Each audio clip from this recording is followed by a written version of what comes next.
أعوذ بالله من الشيطان الرجيم. بسم الله الرحمن الرحيم. سبحانك لا علم لنا إلا ما علمتنا إنك أنت العليم الحكيم. رب اشرح لي صدري ويسر لي أمري واحلل عقدة من لساني يفقهوا قولي. تاسو ته دا خبره معلومه ده چې تاسو ته ما دغه حدیث بیان کړو، یعنی یو موضوع را روانه وه چې هغه موضوع داسې وه چې هغه موږ سره لا ختمه نه وه، یعنی د ایمان بیان کې موږ ته څه حدیثونه پاتیو چې دغه حدیث تاسو ته ما بیان کړو چې د حضرت ابي امامه رضی الله تعالی عنه نه روایت ده چې رسول الله صلی الله علیه و آله وسلم فرمایل چې کوم سړی صرف د الله تعالی د رضا لپاره محبت کوي او د الله تعالی د رضا لپاره بغض او عداوت کوي او د الله تعالی د رضا لپاره ورکړه کوي او د الله تعالی د رضا لپاره ورکړه نه کوي، نو یقینا د خپل ایمان کامل کړو. دا حدیث ابو داود راغسته دی. د دې په تشریح کې دا بیان راځي، د ارشاد مبارک ته لږ په غور کتل پکار دي او بیا پرې مکمل عمل کول پکار دي. یعنی که یو سړي سره ستا د کوم قسمه محبت وي، نو هغه به په دې غرض وي چې هغه به تقوادار وي او د سنت رسول صلی الله علیه و آله وسلم به پابند وي او د اسلام په هر اړخ کې به مضبوط وي، نو ستا محبت به صرف په دې وجه ورسره وي. یا یو سړی دی چې د رسول الله صلی الله علیه و آله وسلم سنت په عمل کوي او په شرعي احکامو عمل نه کوي، په فسق فجور کې مبتلا دی، یا ریاکار دی، یا ظالم قاتل دی، یا بدعتي دی، یا چې هر قسم عمل د شرعي قانون مخالفت کوي او ستا بغض او عداوت ورسره صرف د ناکاره عمل په وجه وي، نو دا د الله تعالی د خوشحالولو دپاره بغض، کینه او عداوت دی. یا یو سړی خیرات صدقات ورکوي او د هغې دپاره حقدار او مستحق ګوري او مخ او مروت نه کوي او نه په شرکیاتو او بدعاتو فضیلیاتو رسومونو رواجونو خرج کوي او نه پرې بذر او اسراف کوي او چې کوم خرج کوي هغه د الله تعالی په لار کې خرج کوي،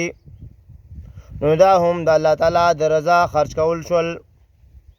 څلورم دا چې د یو سړي عقیده په شرک باندې ګنده ده او یا چې څه ورکوي هغه په نشونما شو تماشو خرج کوي او په دې وجه پرې ته منع وکړې او هر هغه خرچه چې د قانون شرعي خلاف وي، خو هغه ستا په قوم کې فرضي ګرځېدلی وي مګر بنیاد د هغې په رسم وي او ته د الله تعالی د خوشحالولو دپاره هغه اخراجات بند کړي او د قوم ملامتیا واخلي، نو دا عمل هم ستا د الله تعالی رضا دپاره شه. کاشه چې له دې ارشاد نبوي صلی الله علیه و آله وسلم نه عبرت واخلو او خپل تمام حرکات صرف د الله تعالی د رضا دپاره استعمال کو. د حضرت ابو ذر رضی الله تعالی عنہ نه روایت ته چې رسول الله صلی الله علیه و آله وسلم ارشاد فرمایلو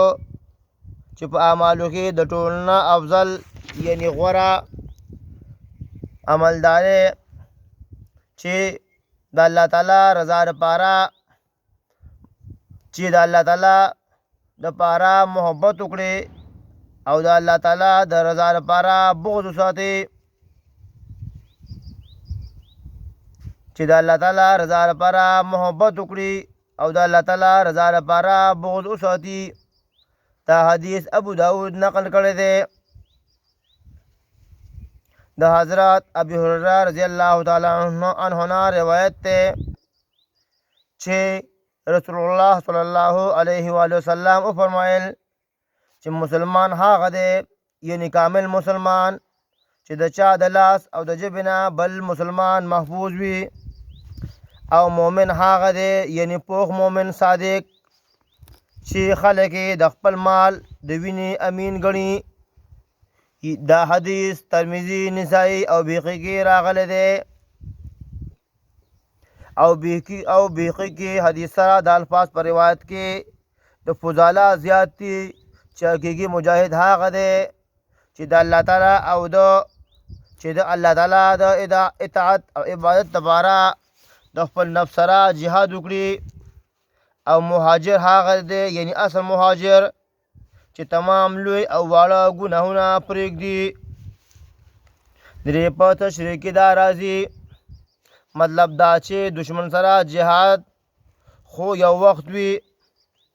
او د نفس سره جهاد ټول عمر وي یعنی د نفس خواهشات به نه منې ځکه چې هم دا نفس دی چې سړی ډېر خوراک ته مایله کوي بدکاري طرف ته مایله کوي د خیرات صدقاتو نه یې منې کوي او هر یو حرام کار ته یې راکاږي او دا ګران کار جهاد دی چې په دې انسان کلک وي نو دا کامل مسلمان دی. بل د کامل مومن نشانه دا ده چې خلک پرې د هرې خبرې اعتماد یعنی اعتبار کوي.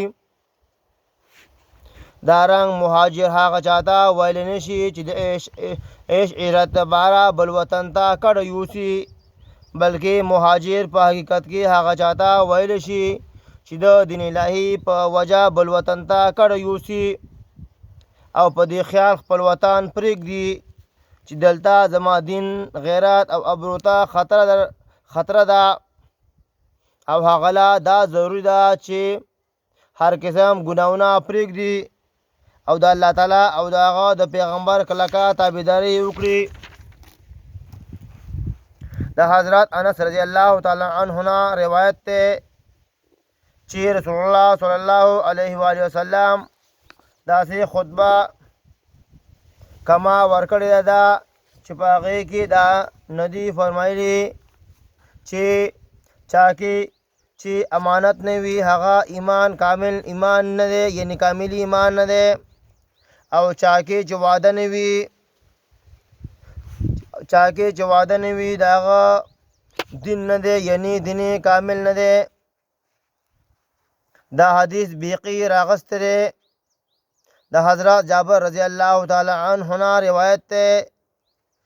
چې رسول الله صلی الله علیه و آله وسلم فرمایل دوه خبرې دي یعنی چې جنت او دوزخ پرې واجب کیږي. یو صحابي عرض وکړو ای د الله رسوله دا دوه کومې خبرې دي یعنی چې جنت او دوزخ پرې واجبېږي؟ وی فرمایل کوم سړی چې مړ شي په دې حال کې په داسې حال کې چې شریک پیدا کوي الله تعالی لره نو داخل بشي دوزخ ته او هر هغه کس چې مړ شي په داسې حال کې چې نه وي شریک کړی د الله تعالی سره هیڅ شی نو داخل بشي جنت ته. دا حدیث مسلم راغستی دی. د حضرت ابو امامه رضی الله تعالی عنه نه روایت دی چې یو کس رسول الله صلی الله علیه و وسلم نه عرض وکړو ای د الله رسوله ایمان څه شی دی؟ وی فرمایل کله چې ته په نیکۍ خپلې خوشحاله شي او په بدۍ خپلې خفه شي نو پوه شه چې ته مؤمن یې. یعنې هغه کس بیا عرض وکړو ای د الله رسوله ګناه څه شی دی؟ وی فرمایل کله چې څه شی یعنې یو کار ستا زړه کې تردد پیدا کړي نو هغه پرېږده. دا حدیث احمد راغستی دی. د حضرت معاذ بن جبل رضی الله تعالی عنه نه روایت دی چې ما رسول الله صلی الله علیه و وسلم نه تپوس سوال وکړو چې بهتر ایمان څه شی دی؟ وی فرمایل چې ستا محبت دوستی هم د الله تعالی رضا دپاره وي او کینه عداوت هم د الله تعالی رضا دپاره وي او ته خپله ژبه د الله تعالی په ذکر مشغوله ساته. حضرت معاذ رضی الله تعالی عنہ بیا تپوس وکړو ای د الله رسوله دین علاوه نور څه؟ رسول الله صلی الله علیه و آله وسلم وفرمایل د بل مؤمن دپاره هغه څه خوښوه کوم چې ځان دپاره خوښوي او چې کوم شی د ځان دپاره نه خوښوي هغه د بل دپاره مه خوښوه. دا حدیث احمد نقل کړی دی. الله تعالی دې موږ له په قرآن او په حدیث باندې د عمل کولو توفیق نصیب کړي. السلام علیکم ورحمة الله وبرکاته.